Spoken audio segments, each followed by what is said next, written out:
7th class science lesson number 4 heat page number 47 activity number 10 light a candle एक मोमबत्ती जलाओ keep one hand above the flame एक हाथ इसकी आग के ऊपर रखो and one hand outside the flame और दूसरा जो है आग की दूसरी तरफ रखो do your hand feel equally hot क्या दोनों हाथ एक बराबर गर्म होते हैं be carefully keep your hand at a surface distance from the flame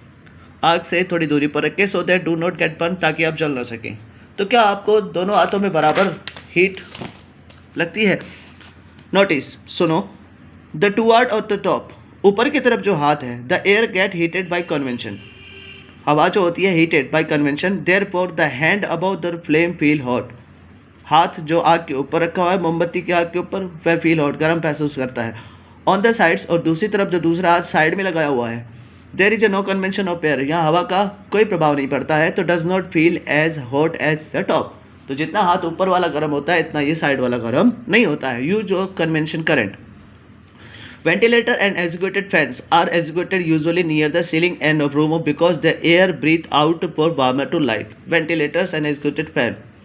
ventilator यानी कि खिड़कियों के ऊपर वाला दीवार के ऊपर वाले वेंटिलेटर जिसे जाली बोला जाता है एंड एक्सिक्यूटिव फैन जो पंखे ऊपर लगाए जाते हैं are placed usually near the ceiling of a room ये दीवार छत के बराबर होते हैं because the air we breathe out is warmer and lighter हम जो हवा बाहर फेंकते हैं वह वार्मर और लाइटर वह गर्म हल्की होती है so it goes out the ventilator तो ये वेंटिलेटर से बाहर चली जाती है। This causes the drop in the pressure of room इससे रूम का तापमान कम होता है। दस the more fresh air enter the room through out the Windows door इसलिए खिड़की और दरवाजे से और भी ताज़ी हवा अंदर आती है। स्मोक एंड गैसेज बीइंग हॉटेड धुआं और गैसेस गर्म होती है। Rice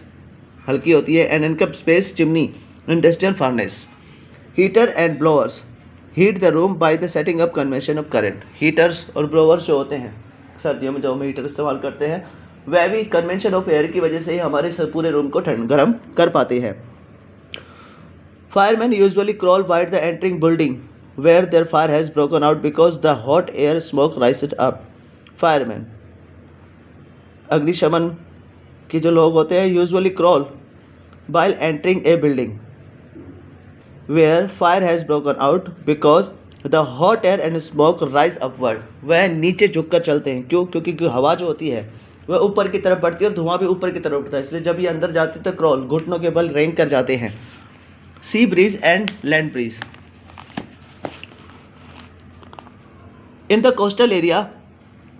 the breeze generally blow from sea to the land समुद्री किनारों में समुद्र से ज़मीन तक हवा चलती है। इन द डे दिन में इस कॉल्ड द सी ब्रीज इसे हम समुद्री हवाएं बोलते हैं। At night the breeze blow from the land to sea रात के समय में ज़मीन से हवाएं उठती हैं और समुद्र की तरफ चलती हैं इसलिए इन्हें लैंड ब्रीज बोला जाता है। Sea breeze and land breeze are equality convection current दोनों की दोनों जो हवाएं होती है चाहे ज़मीन से समुद्र में जाएँ समुद्र से ज़मीन में आएँ दोनों की दोनों कन्वेंशनल करंट बनाती हैं। As you are aware water being bad conductor take and longer time हम ये जानते हैं कि पानी बैड कंडक्टर होता है बहुत समय लगता है गर्म होने में। And land at also take longer time to cool down उसी तरह ज़मीन भी बहुत ज़्यादा समय लेती है ठंडा होने में।